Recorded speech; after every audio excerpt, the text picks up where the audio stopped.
Test 5.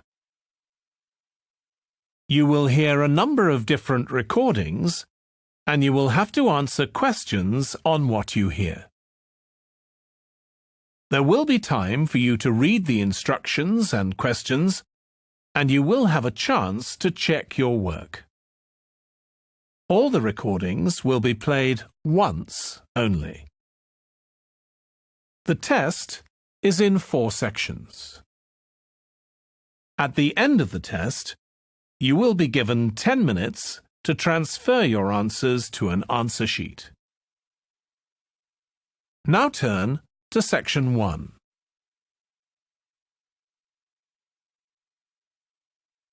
Section 1. You will hear a man inquiring in a tourist centre about activities suitable for families. First, you have some time to look at questions 1 to 4.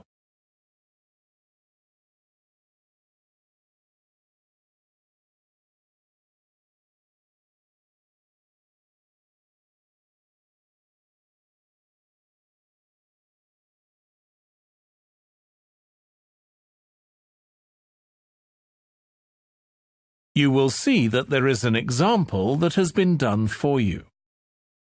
On this occasion only, the conversation relating to this will be played first.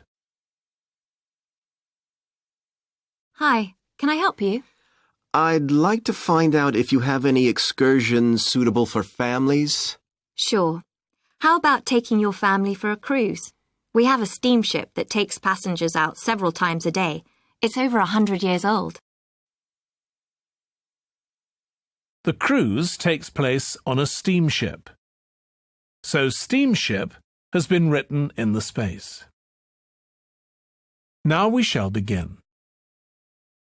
You should answer the questions as you listen because you will not hear the recording a second time. Listen carefully and answer questions 1 to 4. Hi, can I help you? I'd like to find out if you have any excursions suitable for families. Sure. How about taking your family for a cruise? We have a steamship that takes passengers out several times a day. It's over 100 years old. That sounds interesting. How long is the trip? About an hour and a half. And don't forget to take pictures of the mountains. They're all around you when you're on the boat and they look fantastic. Okay. And I assume there's a cafe or something on board? Sure. How old are your children? My daughter's 15 and my son's 7. Right. Well, there are various things you can do once you've crossed the lake to make a day of it. One thing that's very popular is a visit to the country farm. You're met off the boat by the farmer and he'll take you to the holding pens where the sheep are kept. Children love feeding them. My son would love that. He really likes animals. Well, there's also a 40-minute trek round the farm on a horse if he wants. Do you think he'd manage it? He hasn't done that before. Sure. It's suitable for complete beginners. Good. And again, visitors are welcome to explore the farm on their own, as long as they take care to close gates and so on. There are some very beautiful gardens along the side of the lake which also belong to the farm. They'll be just at their best now. You could easily spend an hour or 2 there. Okay, well, that all sounds good. And can we get lunch there? You can, and it's very good, though it's not included in the basic cost. You pay when you get there. Right. Before you hear the rest of the conversation, you have some time to look at questions 5 to 10.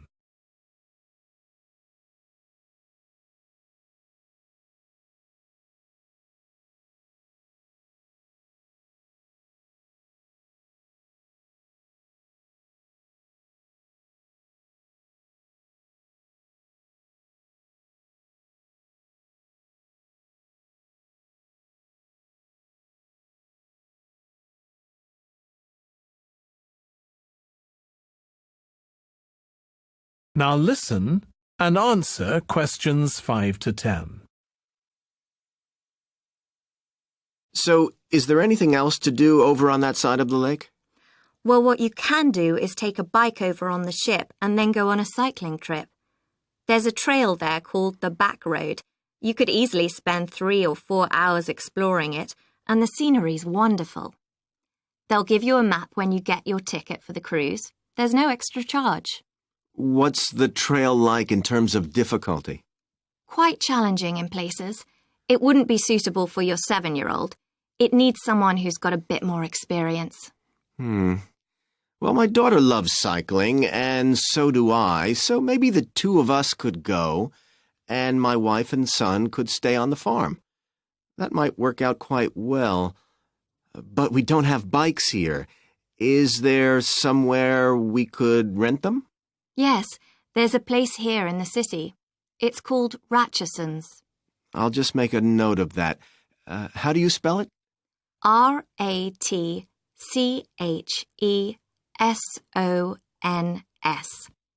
It's just by the cruise ship terminal. Okay. You'd also need to pick up a repair kit for the bike from there to take along with you, and you'd need to take along a snack and some water. It'd be best to get those in the city. Fine. That shouldn't be a problem.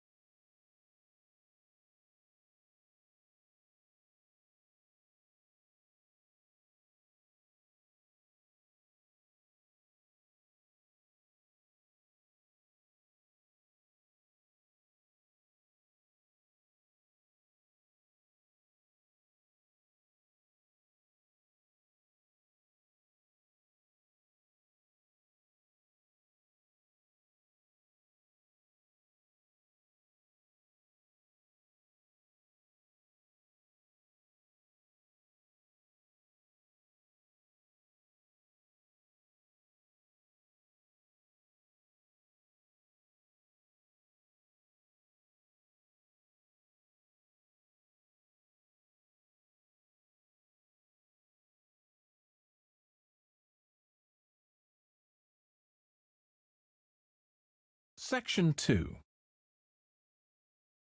You will hear a restaurant manager talking to a small group of new staff who are starting work as kitchen assistants in a restaurant. First, you have some time to look at questions 11 to 16.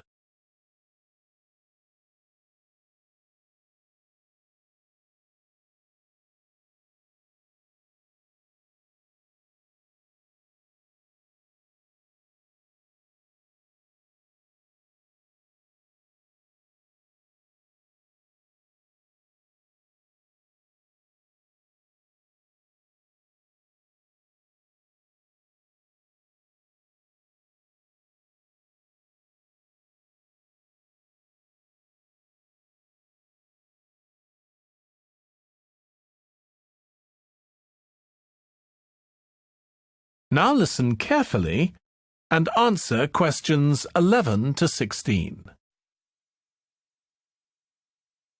Good morning, everyone. My name's Joy Parkins, and I'm the restaurant manager. And I understand that none of you have had any previous experience as kitchen assistants. Well, you might be feeling a bit nervous now, but most of our kitchen assistants say they enjoy the work.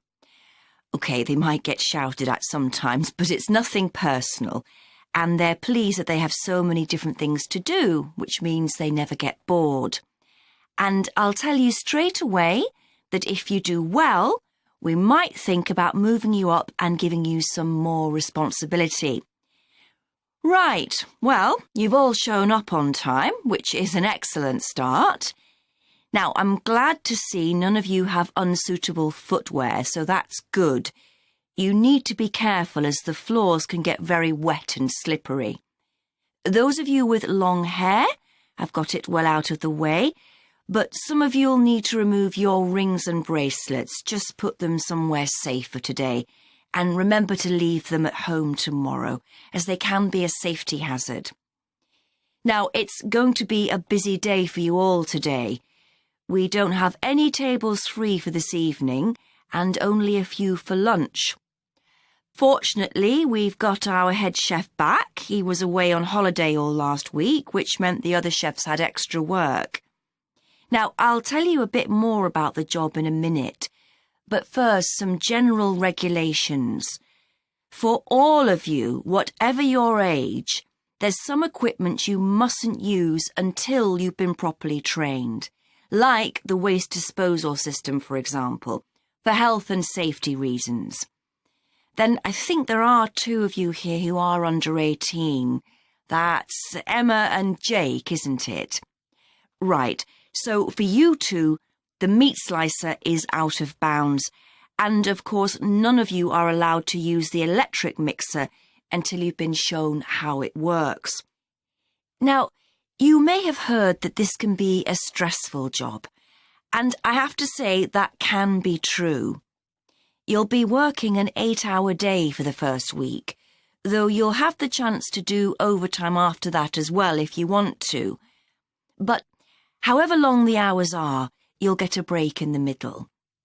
What you will find is that you're on your feet all day long, lifting and carrying. So, if you're not fit now, you soon will be.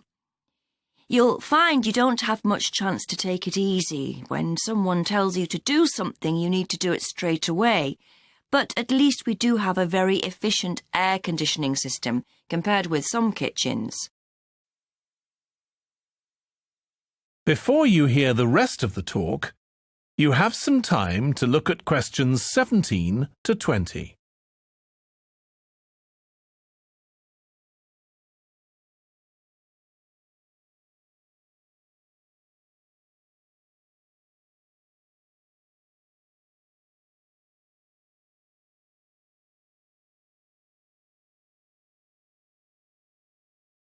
Now listen and answer questions 17 to 20. Now, let me tell you about some of the people you need to know. So, as I said, I'm Joy Parkins, and I decide who does what during the day and how long they work for. I'll be trying to get you to work with as many different people in the kitchen as possible, so that you learn while you're on the job. One person whose name you must remember is David Field. If you injure yourself at all, even if it's really minor, you must report to him, and he'll make sure the incident is recorded and you get the appropriate treatment. He's trained to give basic treatment to staff himself, or he'll send you off somewhere else if necessary. Then there's Dexter Wills. He's the person you need to see if you smash a plate or something like that. Don't just leave it and hope no one will notice. It's really important to get things noted and replaced, or there could be problems later. And finally, there's Mike Smith. He's the member of staff who takes care of all the stores of perishables. So, if you notice we're getting low in flour or sugar or something, make sure you let him know so he can put in an order. OK, now the next thing we need to cover. That is the end of section 2. You now have half a minute to check your answers.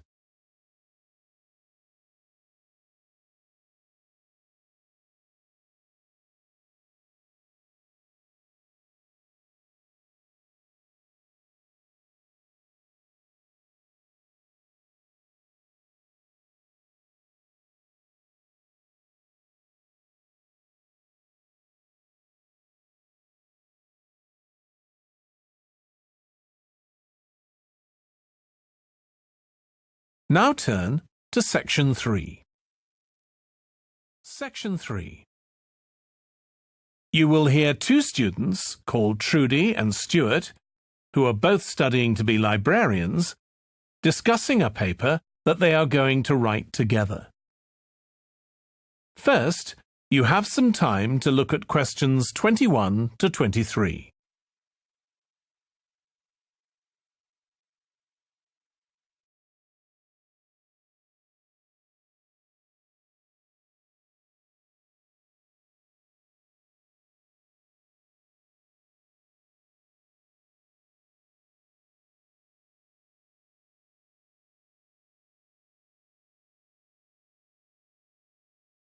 Now listen carefully and answer questions 21 to 23. OK, Stuart, we need to start planning our paper on public libraries. Have you thought of an angle yet? Well, there's so much we could look into. how libraries have changed over the centuries, for instance, or how different countries organise them? What do you think, Trudy? Maybe we should concentrate on this country and try and relate the changes in libraries to external developments, like the fact that far more people can read than a century ago, and that the local population may speak lots of different languages. We could include something about changes in the source of funding too. Yes, but remember we're only supposed to write a short paper, so it's probably best if we don't go into funding in any detail. Right. Well, shall we just brainstorm a few ideas to get started? OK. We obviously need to look at the impact of new technology, particularly the internet. Now that lots of books have been digitalised, people can access them from their own computers at home. And if everyone did that, libraries would be obsolete. Yes. But the digitalised books that are available online for free are mostly out of copyright, aren't they? And copyright in this country lasts for 70 years after the author dies. So you won't find the latest bestseller or up-to-date information. That's an important point. Anyway, I find it hard to concentrate when I'm reading a long text on a screen. I'd much rather read a physical book. And it takes longer to read on a screen. Oh, I prefer it. I suppose it's just a personal preference. I expect the libraries will go on evolving in the next few years. Some have already become centres where community activities take place, like local clubs meeting there. I think that'll become even more common. I'd like to think so. And that they'll still be serving their traditional function, but I'm not so sure. There are financial implications after all. What I'm afraid will happen is that books and magazines will all disappear and there'll just be rows and rows of computers. They won't look anything like the libraries we're used to. Well, we'll see. Before you hear the rest of the discussion, you have some time to look at questions 24 to 30.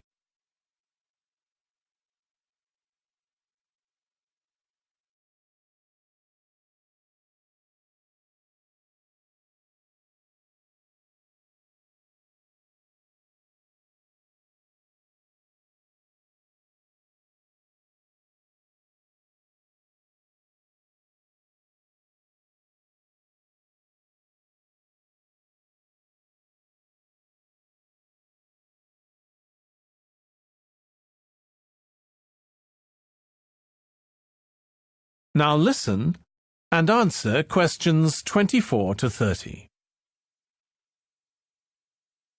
I've just had an idea.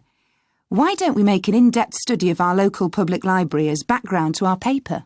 Yes, that'd be interesting, and raise all sorts of issues.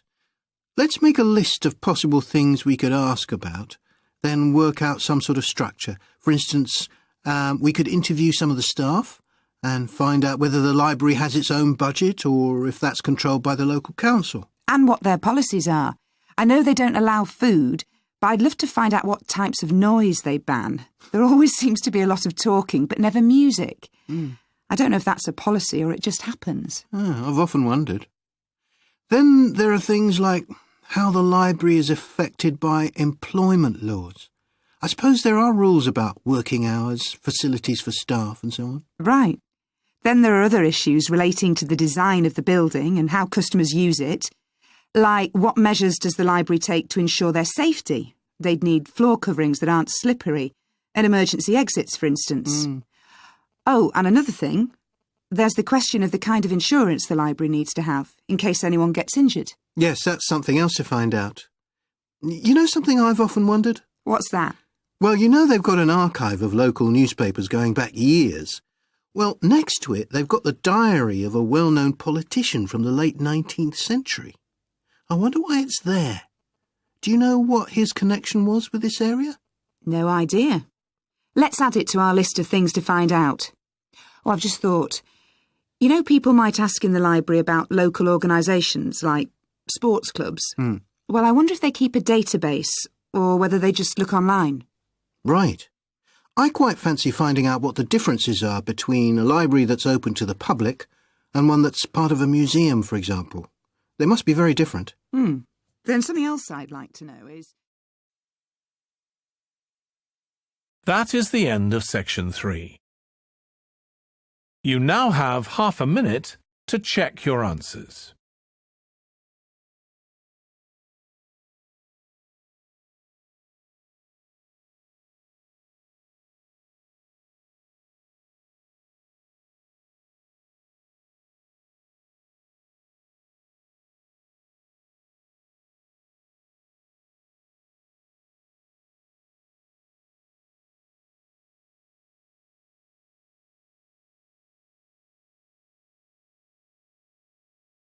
Now turn to Section 4.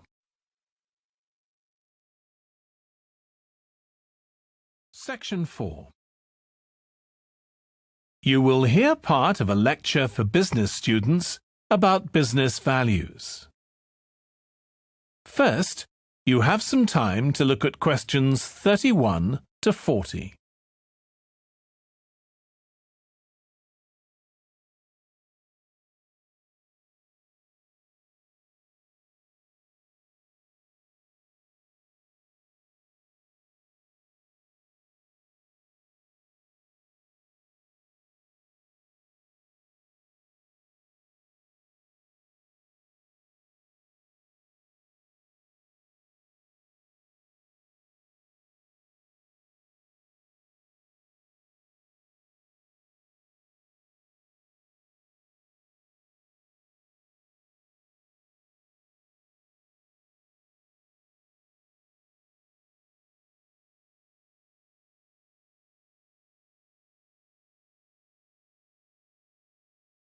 Now listen carefully and answer questions 31 to 40. In public discussion of business, we take certain values for granted. Today, I'm going to talk about 4 of them: collaboration, hard work, creativity, and excellence. Most people would say they're all good things. I'm going to suggest that's an oversimple view. The trouble with these values is that they're theoretical concepts, removed from the reality of day-to-day business. Pursue values by all means, but be prepared for what may happen as a result. They can actually cause damage, which is not at all the intention. Business leaders generally try to do the right thing, but all too often the right thing backfires if those leaders adopt values without understanding and managing the side effects that arise. The values can easily get in the way of what's actually intended. Okay, so the first value I'm going to discuss is collaboration. Let me give you an example. On a management training course I once attended, we were put into groups and had to construct a bridge across a stream, using building blocks that we were given. The rule was that everyone in the team had to move at least one building block during the construction. This was intended to encourage teamwork. But it was really a job best done by one person. The other teams tried to collaborate on building the structure and descended into confusion, with everyone getting in each other's way. Our team leader solved the challenge brilliantly. She simply asked everyone in the team to move a piece a few centimetres to comply with the rule, and then let the person in the team with an aptitude for puzzles like this build it alone. We finished before any other team. My point is that the task wasn't really suited to team working, so why make it one? Teamwork can also lead to inconsistency, a common cause of poor sales. In the case of a smartphone that a certain company launched, one director wanted to target the business market, and another demanded it was aimed at consumers. The company wanted both directors to be involved, so gave the product a consumer-friendly name, but marketed it to companies. The result was that it met the needs of neither group. It would have been better to let one director or the other have his way, not both.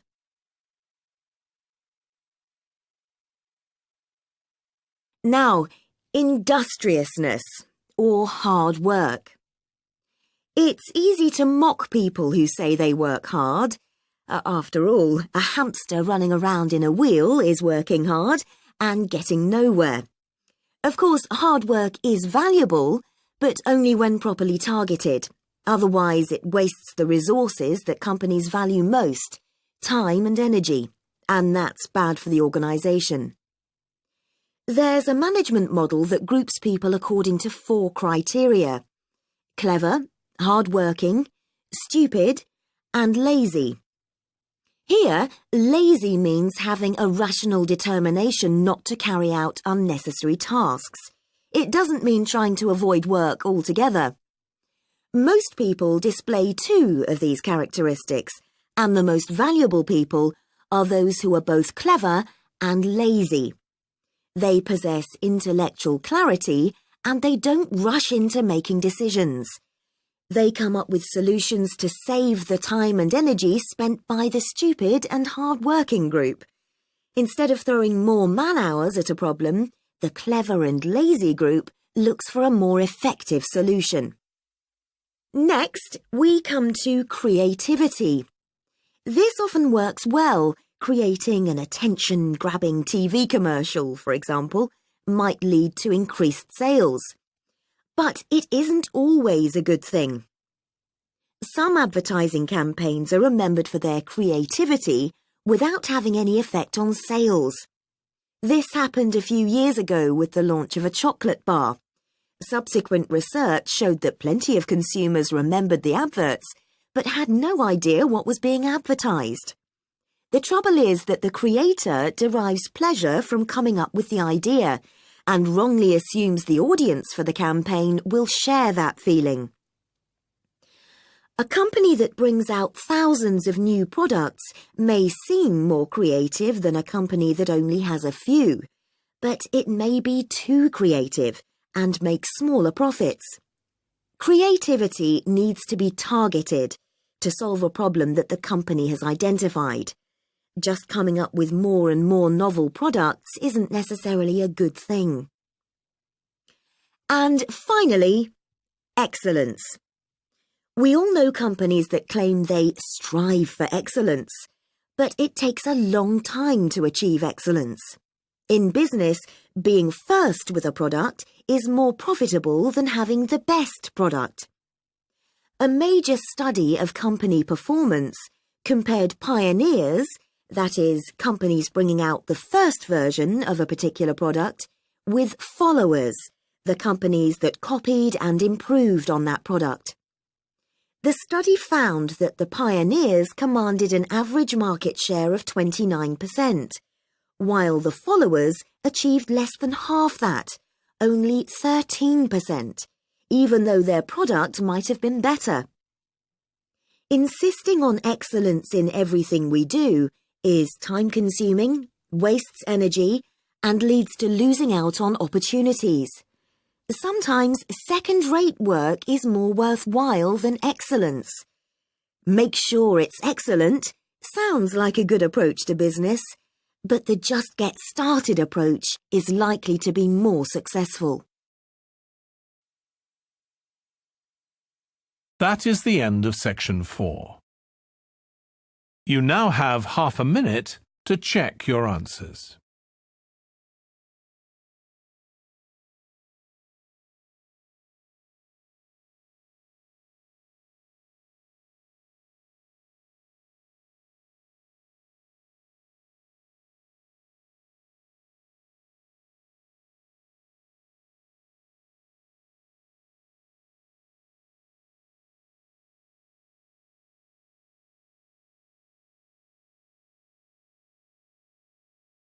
That is the end of the listening test.